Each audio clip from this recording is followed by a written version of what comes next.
Hello, Park Hill High School juniors. Today we're going to review the College Supermatch feature in Navient Student, as well as go over a few things that you need to think about and accomplish as you begin to prepare to visit and apply to post-secondary institutions.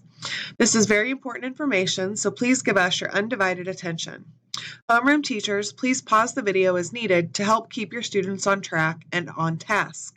We appreciate your assistance. To log into Navience, go to the website on your screen, student.navience.com/parkhhs. Once you get there, your username and password are both going to be your S number with the S before it. Again, username and password are both your S number. Homeroom teachers, feel free to pause for a minute until everyone's logged in and ready to go. As you approach the end of your junior year, it's time for you to give serious consideration as to what you plan to do after you graduate from high school.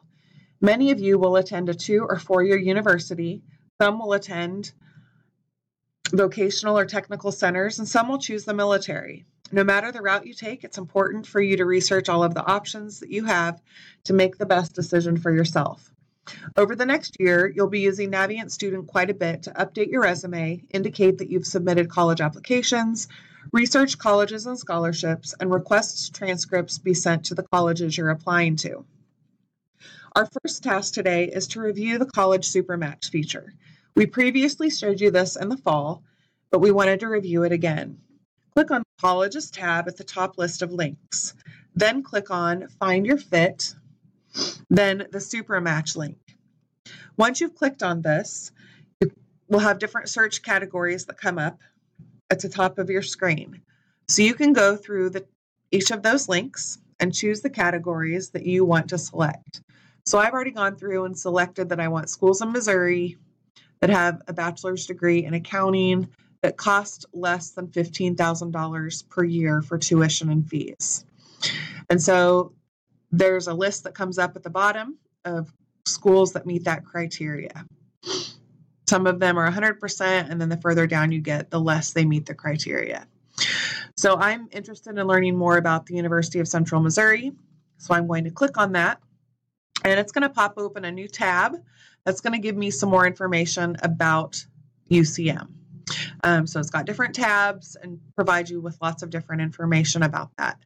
So if this is a school that I decide I'm interested in, I can click on the heart here to add it to my list of schools that I'm interested in. Or I can also click on it over here to favorite it. So feel free to scroll through this list. Homeroom teachers, if you want to pause the video for a few minutes to give everybody a chance to kind of populate a list and look through that a little bit, that would be great.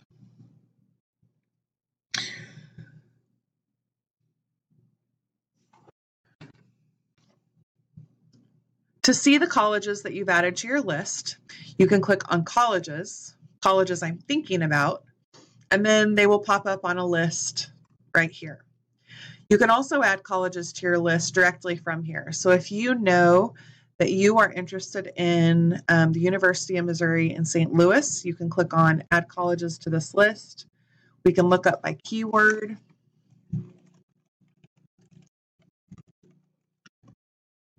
We're going to choose University of Missouri St. Louis. I'm going to select them and then favorite them. And then they will be added to my list of schools that I am interested in. So that's another quick way to add schools to your list for easily accessing them. Another feature we want to show you is the transcript request feature. As you begin to apply for colleges over the summer and next fall, you will have to request your transcript to be sent. Some of you may be applying to schools that have an early application deadline due to scholarships, so you might have to request your transcript to be sent this summer. To do so, click on Colleges I'm applying to. Because you're juniors, you won't have access to add the college names to your list of schools quite yet, but you should have access after July 1st to be able to do that. But we still wanted to show you where to go. Once you do have access, you'll have a little red plus sign over here that you'll be able to click on and add the name of a school and then request your transcript to be sent. If you need a transcript to be sent before then, please contact your counselor who can direct you to the registrars to get your transcripts sent. Once you do have access to that, what will happen is the transcript request will be sent directly to the registrars, and they will either upload or mail your transcript directly to those schools. Another feature we want to show you is the scholarship tab.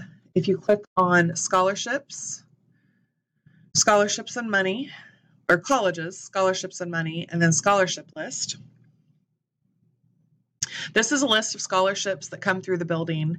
Mrs. Capra is our scholarship coordinator, so she populates this list and edits it. Some of these are national scholarships, some are local, some are merit-based, which means they're based on grades, GPA. Some are need-based, so it's financially based. Some have an essay requirement, and some have a service requirement. So it's a good time this summer, maybe, for you to start looking through this list and see if there's any that you think that you want to come back to next year to apply for as seniors. Again, you won't be able to apply for most of them now, but you can certainly look through the list and go through it later to come back to it your senior year and apply. As you start to apply for college admissions and for scholarships, you're going to find it very convenient to have a resume created if you do not have one already. Again, we've already reviewed this, but we're going to go over it again. Navient Student has a great tool for you to easily create a resume. If you click on About Me, My Stuff, Resume, you can create or add sections to your resume. As you start to fill out your applications and scholarship applications, it's going to be helpful for you to have all of these things already populated in a resume, as opposed to having to come up with it when you're starting those applications. So now is a good time, if you haven't done it, to do it. So to add to your resume, you click on the red plus sign. We're going to add work experience, and we're going to say cashier at McDonald's, Kansas City. We're going to say August 2018. Okay, I guess you have to scroll for that. And we're going to say to present, and we're going to say that we work 15 hours a week. And I'm going to add that. So you can add as much or as little information as you want. So repeat those steps to add all of these different categories. Some of you are going to have a lot, some of you won't have very much. It just kind of depends on how involved you've been in all of those different things. When you're ready to print or export your resume, you click on the print or export link. You can click on the red plus sign to create a new resume.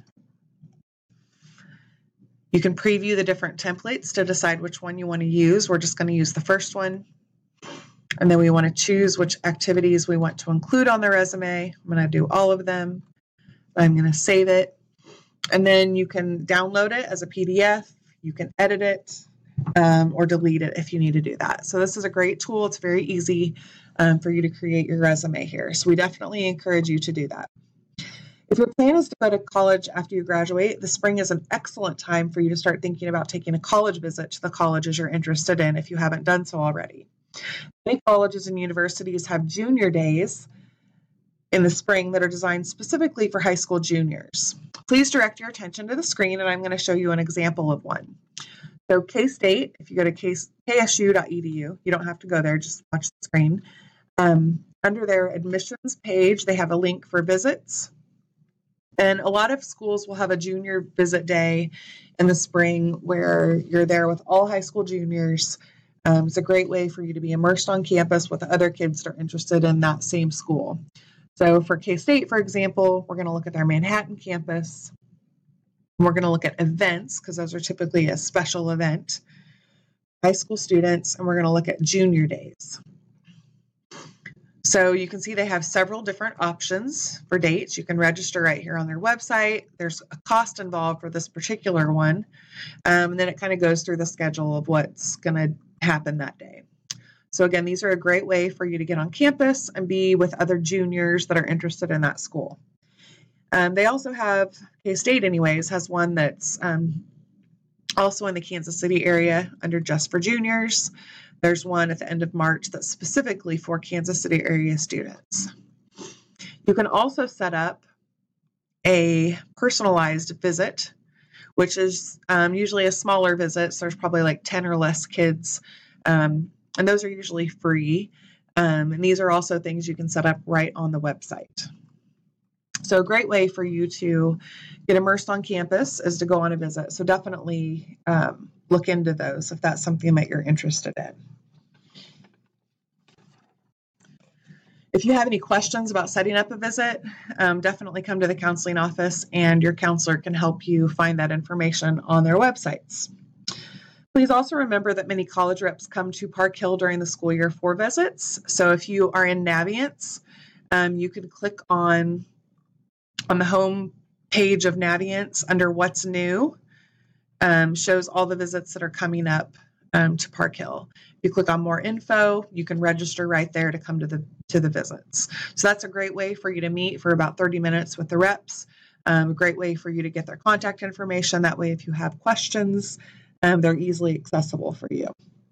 The last thing we want to show you today is the list of summer opportunities on the counseling website. So on the counseling website, you go to More, Opportunities, and then Summer Additional. There is a list of summer opportunities available. Not all of these have been updated yet because we haven't gotten updated information. We also have a spreadsheet down at the bottom that has a list of all the opportunities that come through too. So we constantly update this, so make sure you check it regularly to see if there's anything that you are interested in. We've covered a lot of information today, and we know you probably won't remember all of it, so we're going to post a link for this video on the counseling department website, and we will also post it in Schoology. So be sure to go there to watch this if you need a refresher on how to complete these tasks. Thank you so much for your time today, and please come to the counseling office to see your counselor if you have any questions about any of these tasks. Also, remember that we want to encourage you to come see us if you're having questions about anything or having a difficult time with anything. We're more than happy to talk with you and listen or help. Thank you so much, and hope you